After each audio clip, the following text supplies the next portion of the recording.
Hello and welcome to another edition of the Ducks Confidential podcast. As always, I'm James Crepea, joined this week by my esteemed colleague Bill Oram, who we managed to both attend the Friday game that was between Oregon and Michigan State, and former Oregon State coach Jonathan Smith, of course. So we will touch on that briefly, admittedly, because well, Bill, there really wasn't much to go over from that one, since it was not terribly competitive, but we will get to it, and we will take a few notes by way of our takeaways from that into what it may or may not mean, translate to, or extrapolate to when it comes to Oregon and Ohio State and the matchup that will certainly be setting the table for this week. But your takeaways, your impressions, your lasting memories from the Friday night game that was the first Big Ten home game at Autzen Stadium, a 31-10 win that was not nearly as close as the final score would otherwise show. Yeah, James, I mean, it's hard to even think about that game when we have such a major occasion on the horizon here. But a couple things that do stand out. One, Michigan State is really bad, and Jonathan Smith is at the ground floor of a rebuild. And I think that's to be expected at Michigan State with kind of the way things have gone down there and the amount of turnover at really all levels of the program. And I don't think Jonathan Smith has really set expectations very high there. I think he's been very candid about the fact that this is going to take some time. But boy, they are really, really at stage one. But number two, I think, it's kind of hard to come out of the Michigan State game and not feel really, really good about the Ducks at almost every position except quarterback. And maybe that's a little unfair to Dillon Gabriel, who has been pretty excellent this year. Obviously has been very effective, but those two red zone interceptions were cause for alarm, in my opinion. He's going to see a lot tougher defenses, a lot tougher pressure against Ohio State. And you'd like to see a little more poise in those higher pressure moments from him. 3 interceptions in the last 2 weeks, including a pick 6 against UCLA. That is kind of the only red flag right now for these Ducks, in my opinion. Yeah, the interceptions in the red zone, and of course that's entirely where the interceptions have been. They kind of go hand in hand at this moment. One, they're uncharacteristic. So in context and in fairness, you want to say, well, you have an entire body of work before he got to Oregon. And that would not be reflective of the body of work. So how much of these are anomalies and how much of these are things that are presenting themselves now because of perhaps underlying issues, and things of concern that really do apply that just didn't apply before. And how come they didn't apply before? I think it's a little bit of all of it. I think it's that it's not totally reflective at all of what Dillon Gabriel has done in his career, and the stats would show that. Having said that, I also think that Dillon Gabriel had the fortuitous situation, both at UCF and at Oklahoma, of playing some defenses that did not have very good players, particularly in the secondary. So he could afford to take some higher risk throws at times and hold on to the ball as he has, including in the red zone at times, and maybe didn't have to pay the price for it. Yeah. When he was at those previous stops, because if he threw and forced balls into tight windows, or had to throw it away, or whatever the case was, how many secondaries in the AAC or in the Big 12 could really make him pay? And here we've seen, all right, I'll even put the UCLA one aside insofar as that Tez slipped. Now, there was still enough time to avoid throwing his direction after he did slip, but I'll even caveat that one.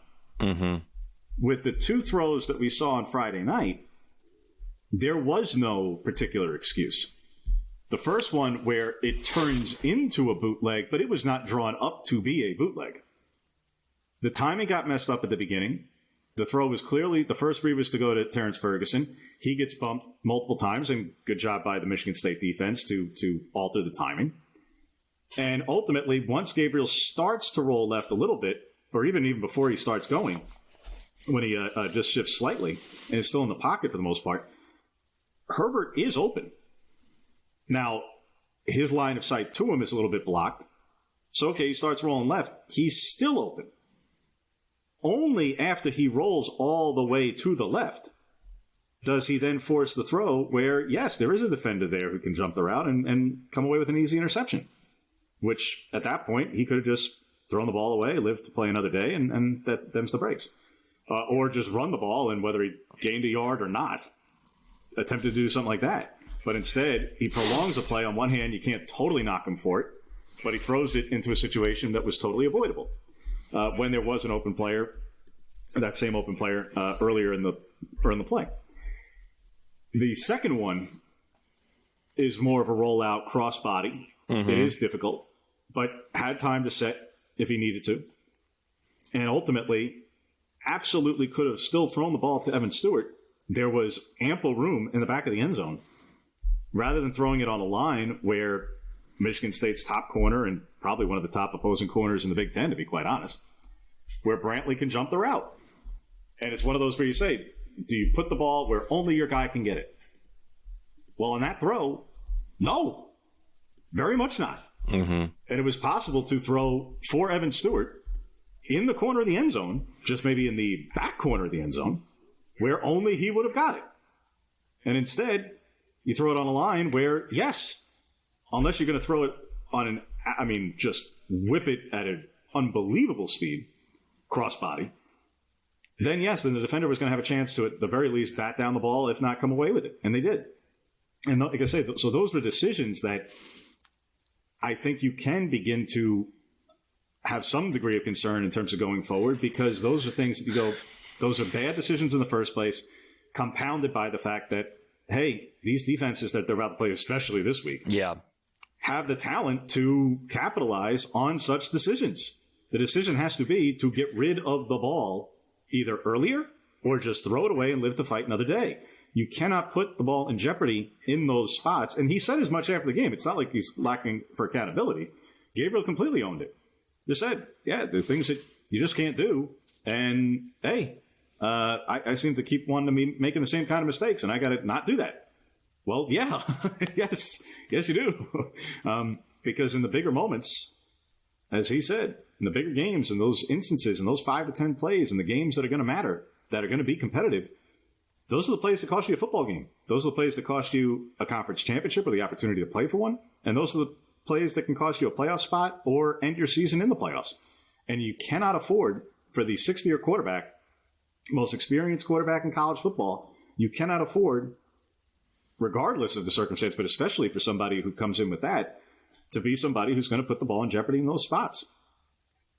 I mean, I think that's all really well said, James. And I think the biggest thing is that you said there's room for a degree of concern. And I think that's the thing that people need to remember here. You are dealing with a 6th-year quarterback, a guy who has seen, virtually every coverage that exists, has played in big games, has learned from his mistakes, I think, to some degree already this year. You've seen some growth week to week, and we're only five games in. So to me, I think that you give Dillon Gabriel some benefit of the doubt, except for the fact that Ohio State is coming to Autzen. There really isn't time for like a learning curve when you are about to play maybe the best team in the country. So that's why I think there is some agita or anxiety around Gabriel's performances and some of these mistakes. But, I kind of worry about Dillon Gabriel even beyond the interceptions. We saw him take a massive hit against Michigan State, absolutely got lit up, came off the field for a play, looked like maybe, he was at risk of having something a little more serious wrong, ended up finishing the game and playing well outside those 2 interceptions. But we have seen that kid take some absolutely brutal hits this year. The offensive line has gotten much better since the first 2 weeks. We've seen some growth there, which has been obviously extremely important. But I'd be curious for your take just on Dillon Gabriel's durability. And I mean, I had a moment watching that Michigan State game where, and I say this, knocking on wood and with full awareness, you can't predict injuries. But I looked over at, I think you, and said, he's going to get hurt at some point this season, the way this is playing out. Does he have enough protection, and is he going to be able to get rid of the ball fast enough going forward to avoid a situation where he's going to miss time? I think the protection part is probably there, and that insofar as I don't think there are going to be enough teams who can really exploit whatever weaknesses may still lie. Now, Ohio State is one of them. But I'm not sure how many other teams on the schedule will really be able to make Oregon pay to the point where you say, all right, even outside of some extreme scenario, it's the protection would be the issue. It wasn't just that Gabriel was holding on to the football, which obviously he has done throughout his entire career. And I stress that, and that I'm not acting surprised that all of a sudden this is a characteristic of this quarterback. This is exactly, you knew what you were getting. Totally. But if it's causing problems, you've got to coach it out of him. Yeah. So how many of the remaining teams outside of Ohio State could really make Oregon pay insofar as pressure with or without the blitz to where they could really get after Gabriel no matter what the protection is doing? I think Illinois defensively is extremely well coached, and they might be able to dial up a couple of things. But when I say a couple, I mean a couple. I don't think that that's going to be a consistent thing. Michigan's defense certainly has some talent to where, again, that could be a thing. Maybe Washington. Mm-hmm. Maybe from a purely schematic standpoint.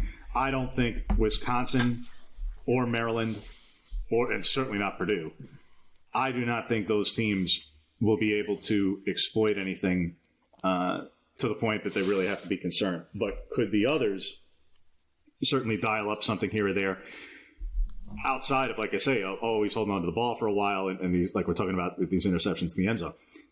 Yeah, look, I mean, he took a hit on the opening 3 and out on the third down.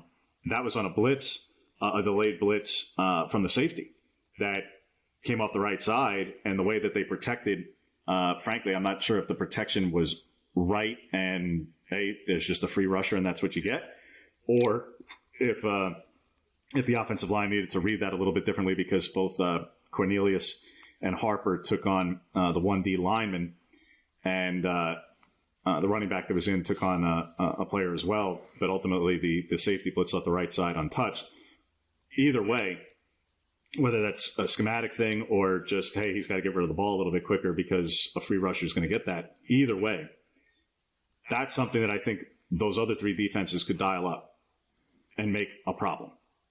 That had nothing to do with how long Gabriel was holding on to the football. That was just simply a well-drawn-up defensive play in that moment. I don't think the other 3 could. So in the moments where he's holding on to the ball, in the moments where they're inside the red zone, those are the things that, plain and simple, he has just got to be better.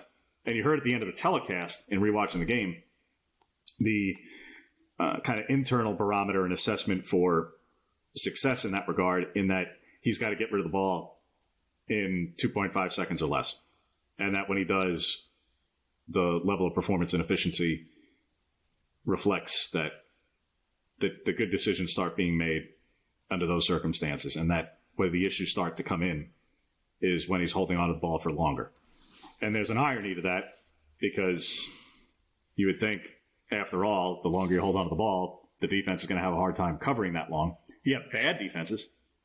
But when they're playing the better ones, just because he had time to throw, that doesn't mean he's not under duress. That doesn't mean he's not rolling out. That doesn't mean he's not scrambling.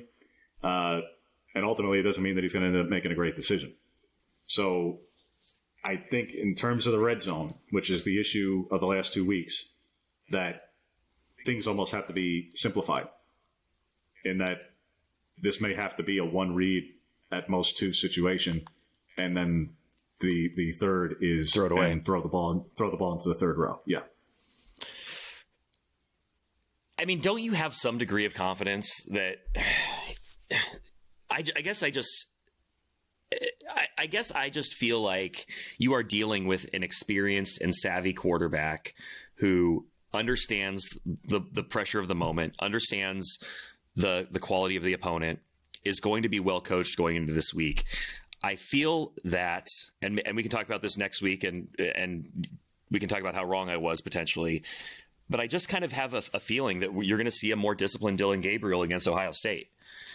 I mean, like you said, he knows what he did wrong against Michigan State. He took full accountability for it. The coaches are going to are going to set him up for success, like you're talking about. Maybe you are simplifying a little bit. I just feel like you're going to see, unless this game just is completely lopsided and a rout in Ohio State's favor, I think you're going to see a much more composed and in command Dillon Gabriel on Saturday. Maybe that's wishful thinking based on some of what we've seen, but it just seems like this is not a guy who's going to, and this is not a team that is going to make the same mistakes into perpetuity. Maybe 2 weeks in a row, but not 3. And I think when things are not just well protected, but when they are drawn up well, and again, this comes into the points of what we talk about of I thought that Oregon outcoached Michigan State beyond just being the better football team. I felt Oregon staff outcoached Michigan State staff, because when the job is to put your guys in the best position to succeed, I thought Oregon did that on both sides of the ball repeatedly, far more regularly than Michigan State did. I think Oregon's coaching staff defensively has done it pretty much the entire board, of course, the season thus far, albeit against the competition they've had. But they're creating one-on-one opportunities for their best edge rushers and even internal guys, and they're making that happen. You know, everybody could say, well, just double-team Birch all day. Yeah. Well, lo and behold, they're managing to free him up just enough. So, bottom line, I think they're doing a really nice job defensively so far in that regard.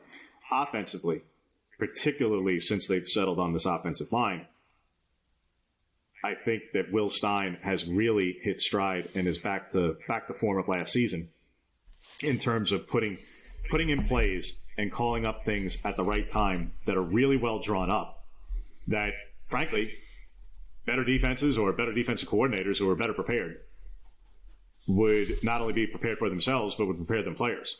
But ultimately, that's their problem. I think what Stein has called up at times by way of plays, how they've attacked and put safeties in conflict multiple times now for multiple weeks now, and how they've gone about attacking that isn't just really good by the offensive coordinator, but clearly the quarterback is on the exact same page, because it becomes easy reads for Gabriel. The option keeper, the speed option keeper in the run against Oregon State, was an unbelievably easy play to read after the safety moved inside. It went according to plan. The deep throw to Tez at UCLA for the touchdown, again, went exactly according to plan as soon as the safety rolled up. Then you vacated that side of the field. As long as he outruns the guy, which you know he will, then it's a wide open deep bomb, and there you go. The screen to Terrence Ferguson against Michigan State, the defense, frankly, should have been able to read that a little bit, because there was a covered inside receiver who is not eligible. So the fact that he's running a route doesn't mean anything. He's blocking downfield, which technically speaking is illegal, except for the fact that the ball must be caught behind the line of scrimmage. So you know, as soon as he runs, you know that there has to be a screen because the guy's ineligible. Otherwise, it's an eligible man downfield. So the defense, and I, looking back at it, I saw it in real time, and I went, oh, there's a covered receiver. And then the corner or safety, whoever it was, the defensive back who was across from him was so far back, I went, all right, either he's making the read and he actually knows what's coming, or he's about to be fooled real bad. And lo and behold, yes. So I think that when everything is clicking, when they are on the same page, and when this offensive coordinator is calling the plays in a way to put everybody in the right position to maximize the situation, as he has the last several weeks, with really very, very few instances of truly quote-unquote bad plays or bad play calls. Yeah, I think those are the instances where you see a quarterback who knows exactly what to do. They are on the same page, and he delivers and executes accordingly. And that's where he's efficient. That's where he's able to act quickly. And it's a simple enough thing to do because, again, everybody's on the same page and is prepared to do exactly that. When it gets off script, that's where, that has nothing to do with the play caller. That has nothing to do with the coordinator. That gets... when you go off script, that's when lunacy can ensue.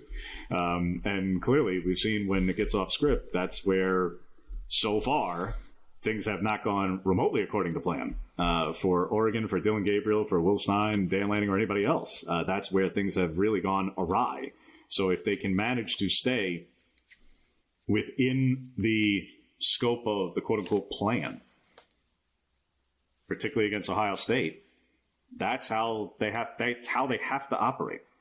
Frankly, the minute that he has too much time to think and operate, and this goes for almost any quarterback, by the way, but the minute that they get too far off script, either something just pops free and then, okay, luck behold, or you have to scramble or just get rid of the football.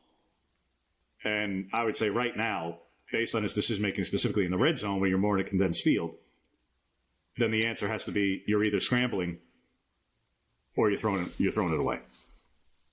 In a condensed field, I'd say right now it is showing that more time to operate and hope for something is not panning out accordingly.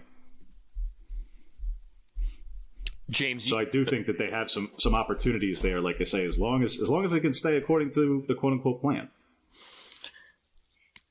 James, you made some really interesting points, I thought, in what you wrote off the game on Saturday and looking forward. And one was that this team's preseason hype and ranking and credibility really rested on the star power of the offense. You know, top transfer quarterback, stud transfer receivers, really mature running back room.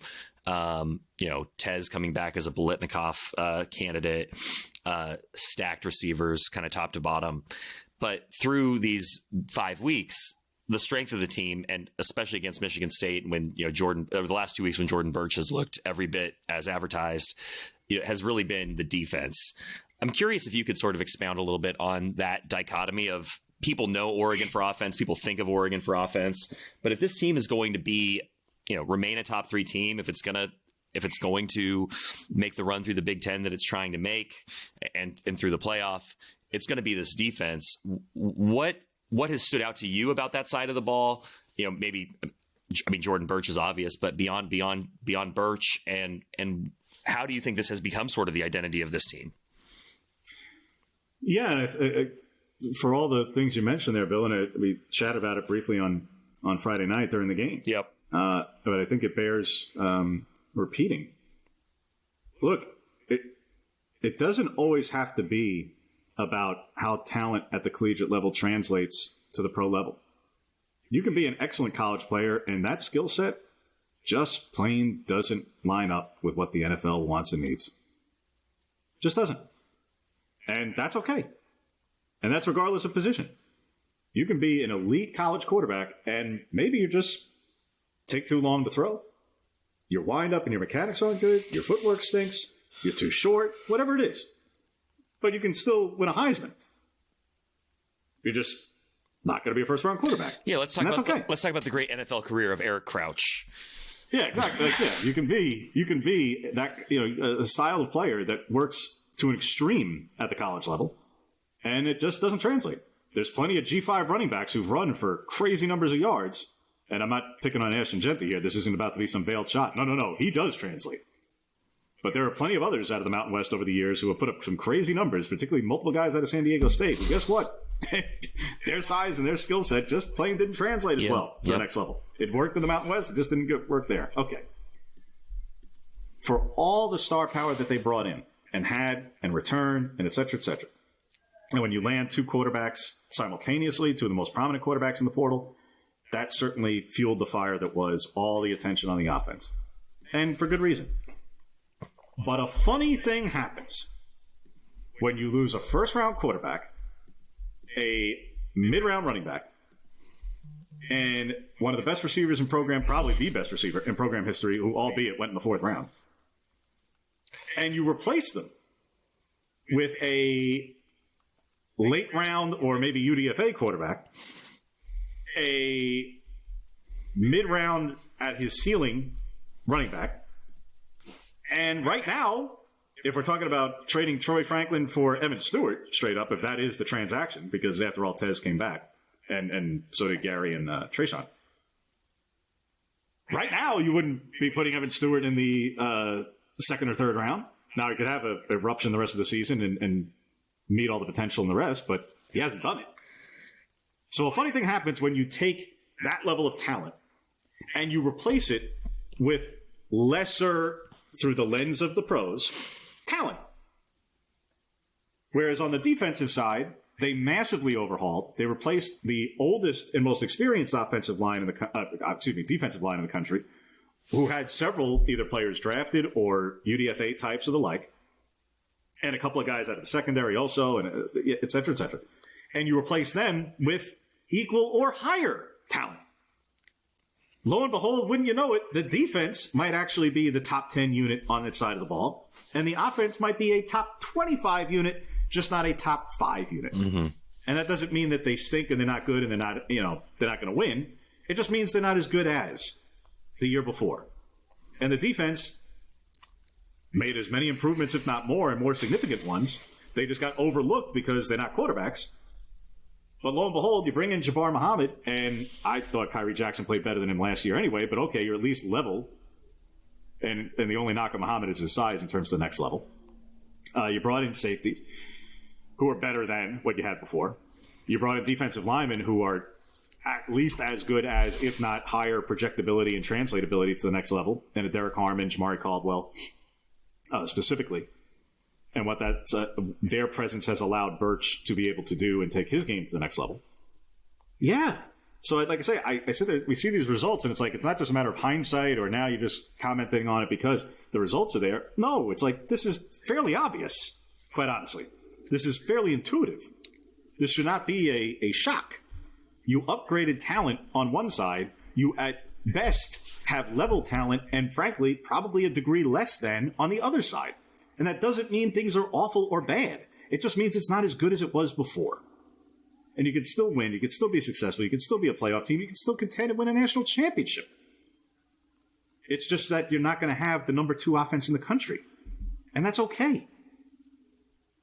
But I think this fan base has gotten so engrossed and obsessed with offense over the last generation that anything outside of a first-round quarterback is abysmal failure.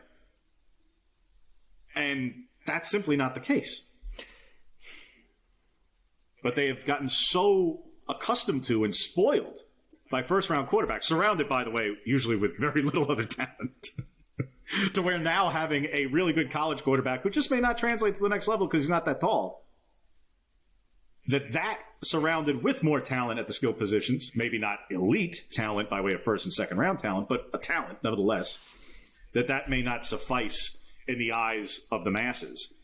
Because after all, this isn't Nix, Herbert, Smith, Harrington, Clemens et al. Not for nothing. Oregon beat Ohio State 3 years ago. I seem to remember Anthony Brown was the quarterback, and nobody even liked him when he was here. From the masses, from the fans. They hated him, except he won in Columbus. I don't know. I think you can manage to win at this level without necessarily having a first-round quarterback.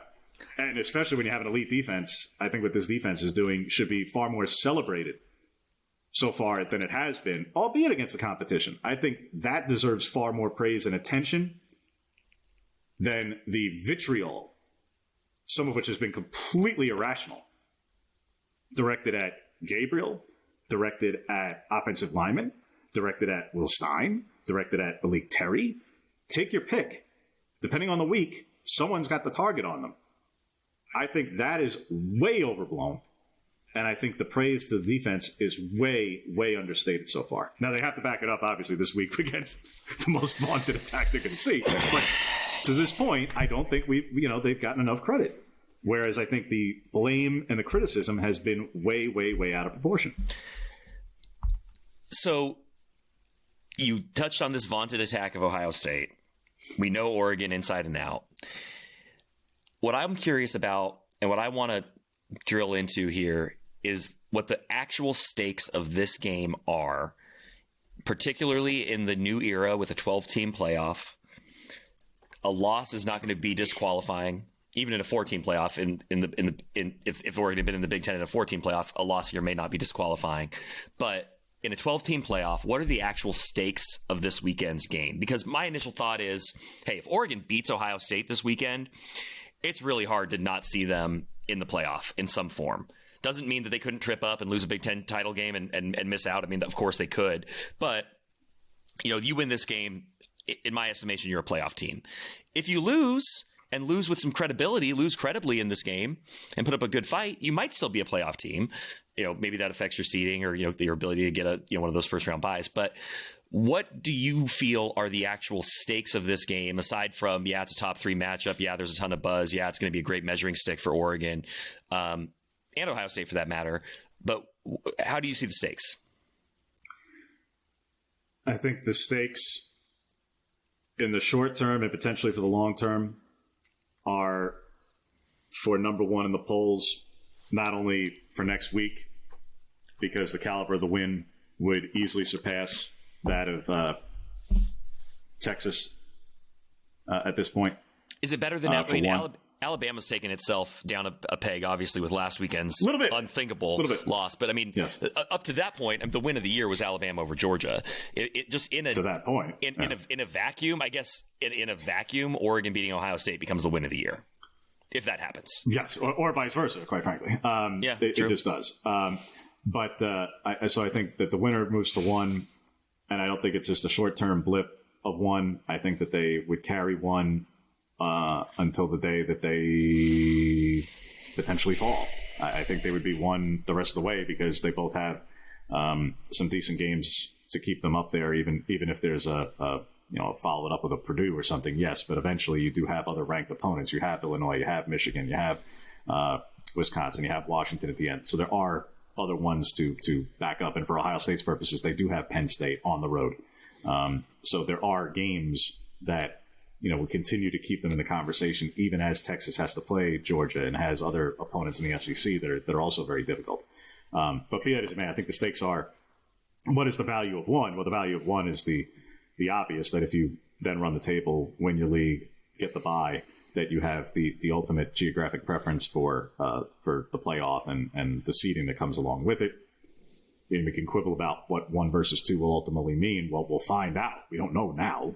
You don't know for sure yet, and there's no point in projecting because so many variables at this point. But there is that. To the greater optics, though, outside of who's 6-0 and who has the tiebreaker and who is in the driver's seat for being in the Big Ten championship game and playoff and all those sorts of things, because the loser ultimately is still alive for those things, but they're then at the mercy of, not for nothing, does Indiana lose? As just one example. They're at the mercy of discretion in terms of the playoff committee if they don't win the conference championship, even whether they make it or not, in terms of seeding and those things. That would be 1. But for the greater and more holistic outside of the season, when you talk about program building, when you talk about recruiting and those things, these 2 programs have been clawing at each other's throats for the last couple of cycles, into this cycle, into 26, 27, etc., for the absolute cream of the crop in terms of recruits. And that's not going to stop anytime soon. So if they are going to be waging battles on and off the field, when you're not playing each other on an annual basis outside of a conference championship that you both have to make, every meeting that you do have is that much more valuable when you are going at each other for the volume of recruits that these 2 teams are going at each other for. And that list is only growing by the day. It's not being trimmed down at all. These 2 are going at each other for every elite player that they can, that is out there. And it's been that way. And like I say, it's going to continue to be that way. So how does one game necessarily shape and impact that? I think a win for Oregon would go further in the off-the-field recruiting trail battles than a win for Ohio State would. Because one program has more history and has the trophies that the other one simply doesn't have.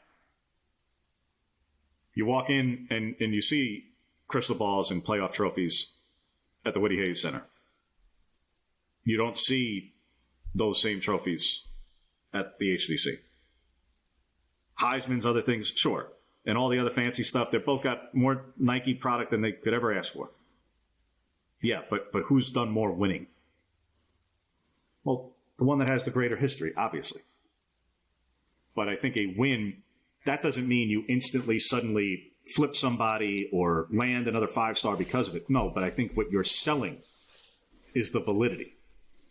That's the word I was. And this coaching staff doesn't have the 21 win. And not for nothing, Yep. The 21 win is 3 years ago, and that might as well be a lifetime ago to a player who's a sophomore or junior in high school. A sophomore or junior in high school doesn't even know who Anthony Brown is. You know what I mean? Like, and also, I mean, not for nothing, but that game lost some shine along the way as Ohio State didn't have a terrific year. Great year. And so it was like, oh wow, at the moment it was what an amazing win by Oregon on the road. And I don't want to take anything away from that team or from that success, because that is a hallmark win. But over the course of the year, it's like, oh, I see how Oregon went and won that game. It made more sense as we got deeper into the season.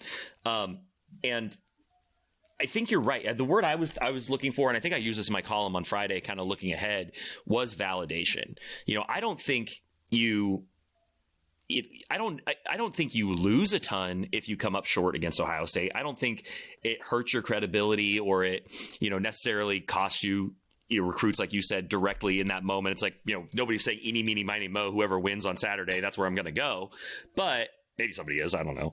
But the opportunity of what a win would do optically, like you said, reputation wise, the validation of this move to the Big Ten, and, sort of being the juggernaut that in year one that you sort of have cast yourselves as, kind of living up to, the mighty different of it all and the giant duck and all this off-field stuff that really has nothing to do with the team and with, the on-field product and who these players are and how they play. But it's all kind of baked into the Oregon experience. And to be able to validate that with a win over, the New York Yankees of the Big Ten in year one on home turf, I think just would be such a burst down the doors, kick down the doors sort of moment that would be very meaningful for this program moving forward. And I think real validation of Dan Lanning, by the way. Lanning has, when you look at the big games of Dan Lanning's tenure, the Ducks they've come up short. I mean, the UCLA win a couple of years ago was, a top 10 matchup that, kind of has been lost to history because, again, that UCLA team ended up not being as good as the number 9 ranking, suggested at the time. You lose to Washington 3 times. You lose to Oregon State once, in a top 25 game that would have gotten you to the Pac-12 championship. You lose the Pac-12 championship to Washington. You have a marquee matchup on the road at Georgia, and you come out of it looking like you're, a junior college team. And this program is in a very different place than game one when Dan Lanning took over. And I feel like everything that sort of happened, and not to make too much out of one regular season game, because again, like we've talked about, there's a lot that could happen either way out of this, but it does feel like almost everything that's happened out of that since that week 1 loss to Georgia has sort of been building toward this moment where it's like a redo against, the national blue blood, and has Oregon made the strides necessary to win this kind of game? Different in that you have them at home, different in that it's, it's Ohio State and Georgia. There's a lot of differences there too.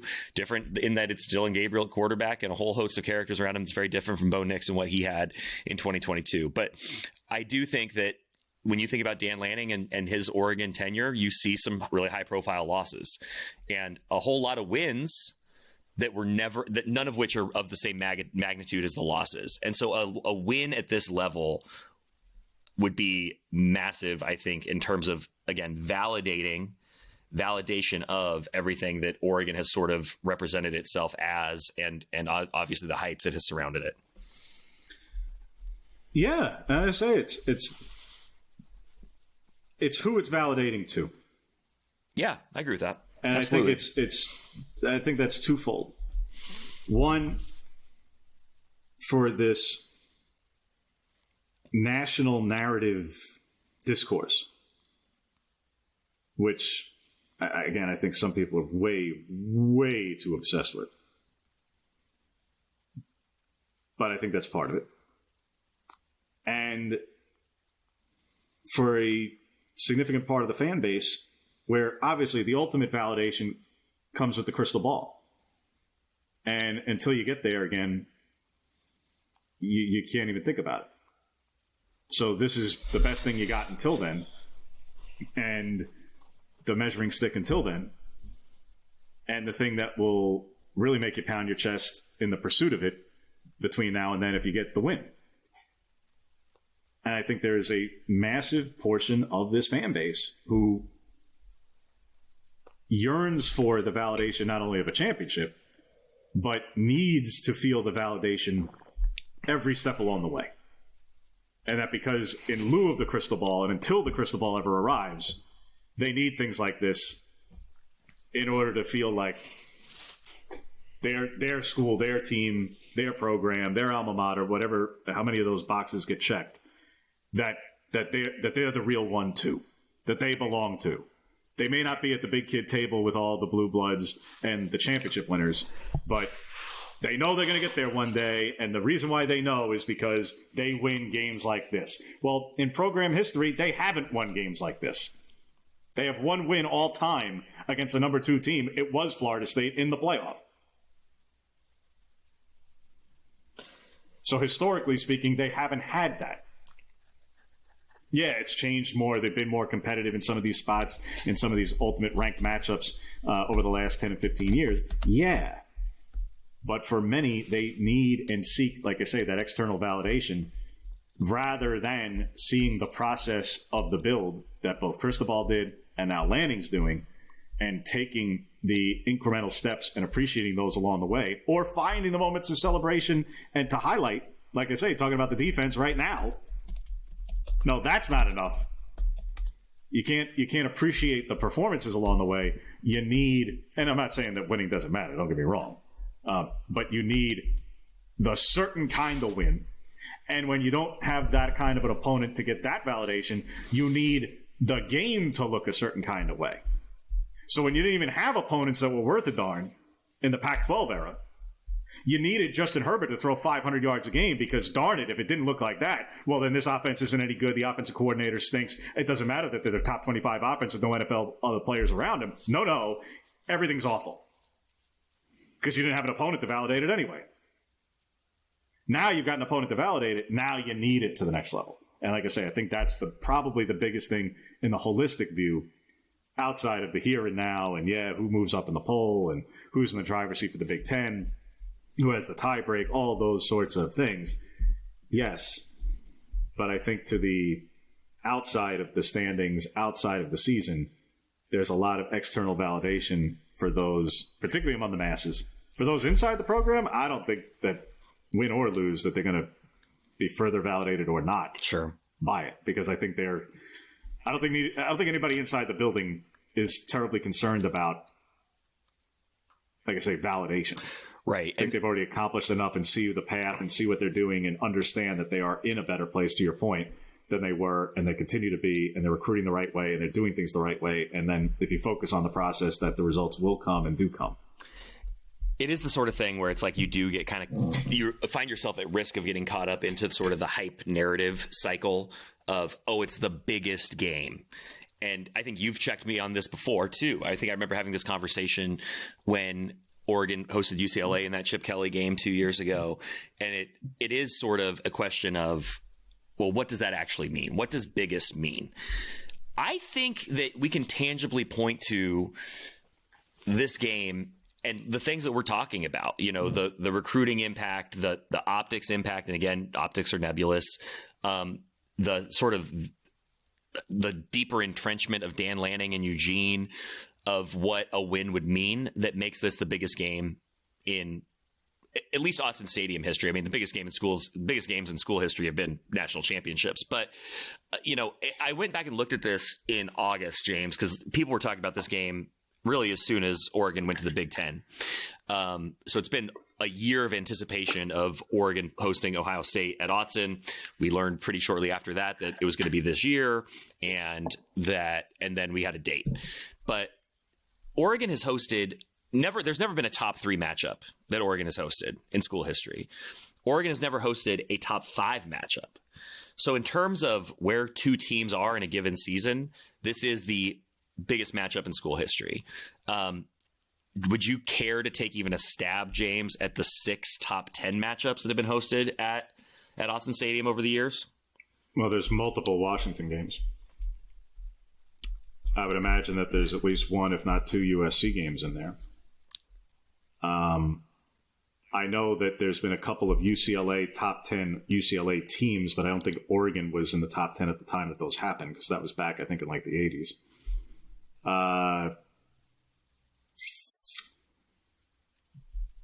I don't believe it would have been a top 10 or ranked. Top 10. Top 10. I don't think it was top 10 when like Nebraska and Michigan State in years back. I don't think those were top 10.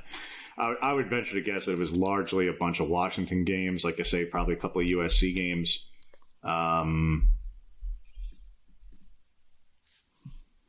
I would say that. I think there was an Oklahoma game in there, and maybe one Nebraska one. I know that those Oklahoma Nebraska teams in some of those years were top 5, maybe even number 1 and number 2 teams, but I can't remember if Oregon was also ranked that high. And obviously that UCLA game a couple of years ago was I believe a top 10. It was, if memory serves me correctly. So, yeah, but I venture to guess that it's probably loaded more with Washington matchups than anything. So, I looked this up in August, and so if any listeners want to check me on this and double check my work, I mean, I'm certainly allowing for the possibility I missed something. But the only 6 I found were 2022 when UCLA was number 9 and Oregon was number 10. And before that, so no Washington games on this list. 2014, Michigan State was number 7 and Oregon was number 3. In 2010, Stanford was number 9 and Oregon was number 4. 2009, USC was number 4 and Oregon was number 10. That was the big 47-20 win. 2007, Arizona State number 6, Oregon number 4. Also 2007, a week earlier, Oregon was number 5 and beat number 9 USC. So it's really something that's only occurred in modern history. And, largely, again, a lot of games, by the way, that, I mean, maybe I wasn't paying close enough attention to the Ducks in 2007, but I don't even know if these all stand up as big games in the minds of Duck fans. I don't think that UCLA game 2 years ago goes down in history as such. I mean, obviously the USC wins do. Those Stanford games were, incredible. But I do think there's also kind of the question of, what feels like a big game in the moment always doesn't age as one. It feels like... you mean that Colorado game last year didn't stand the test of time? And by the way, you mentioned that Oklahoma game in 2006. I went back and looked. Oregon was ranked number 18. Oklahoma was 15. So it's like, that's a big-time matchup. It's still not a top 10 matchup, let alone top 5, top 3 like we have this weekend. So my point that I'm getting to here is it feels like almost no matter what happens on Saturday is going to go down as a historic day at Autzen Stadium. Because of the conference implications, because of the first year of the new playoff, because it's the arrival in the Big Ten, and then that's to say nothing if Oregon actually wins the game. It would certainly, it has to be the biggest win in the history of Eugene if it happens. Again, biggest, a super nebulous, vague term that I try to check myself when I use, but I think that all the factors are there. Yeah, but Ohio State's not going to suddenly become a 9-3 football team this year. Right, exactly. So it goes. This is going to be a historic day, regardless of what happens, but especially if Oregon can put it all together. And some of these issues that we've been talking about at the quarterback position, in the red zone, are able to sort themselves out. If the defense is able to perform at the level that we've seen over the last 3 weeks, Oregon's got a real shot here. I think in the summertime, the Ducks were a 1.5 point favorite. Odds makers had the Ducks as a slight favorite. It's jumped the fence. Ohio State's a slight favorite. Understandable given the first couple of weeks with the Ducks. But I do think the Ducks have kind of put their issues, by and large, from the Idaho and Boise State games in the rearview mirror. And I don't know if that means that you should be giving the Ducks the edge this weekend. I mean, I've got a little bit of heartburn trying to imagine them pulling this win off. But I mean, the talent is certainly there. I feel like the coaching is certainly there. I don't know. I guess I wouldn't be shocked if the Ducks actually win this thing. No, I wouldn't be shocked by any stretch. Again, these are by far and away the two most talented teams in the Big Ten and two of the most talented teams in the country. So you wouldn't be shocked by an outcome either way. No, but would you rule out a blowout one way or the other? Like, could Oregon lose this game 35-7? I don't know, 35-7. That, to me, I think that would take a level of offensive almost collapse. Yeah. To be quite that ugly. I do think that they could lose. Let's put it this way. If it's a blowout, I think Ohio State blows out Oregon, not the other way around. Yeah. Because I think where the depth of talent comes through in some of the areas where I think Oregon could still be vulnerable are areas that I think Ohio State can exploit versus I don't know that there are a whole lot of areas, if any, that Ohio State is very vulnerable. And right. Even if Oregon exploited it, I'm not sure that they could exploit it to the tune of a 21-plus point win. That's why I say that. But I don't think either team blows out the other in general. But I would sooner rule out an Oregon blowout of Ohio State simply because, like I say, I just don't see how the number one defense in the country suddenly has all these areas to exploit, or that their offense with the receiving core that they have and the running back duo that they have suddenly has areas to massively exploit. But be it all as it may, we're not going to run through all the names because, frankly, there's too many. All right, look, both of these teams are loaded. If you listen to the right people, these are both $20 million plus rosters. They're loaded with talent. So if rattling off 10, 12 names on each side just to validate the fact that we know who they are. They good. You know who they are. They're good. They're really, really good. There's lots of talent at all positions. They're loaded with players, many of whom you've heard of. Lots of 4 and 5 stars all over the place. That's why it makes it the game that it is. We're not going to rattle off every single name. Yeah, that doesn't change the fact that they're both really, really good. On all positions is going to be NFL talent all over the field, NFL matchups all over the field. And we'll probably bring a record number of scouts and GMs to Autzen Stadium along with everybody else. So, yes, it shapes up accordingly. One to certainly look forward to. One we will break down extensively all day on Saturday and the days to follow as we get into next week as well. Hopefully Bill will join us. Ryan will be back with us next week on next week's edition of the podcast. A reminder to folks to like, subscribe, 5-star review, all those things. So that way you get Ducks Confidential along with all the other fine podcasts, including Bill's podcast on the Oregonian Sports Podcast feed.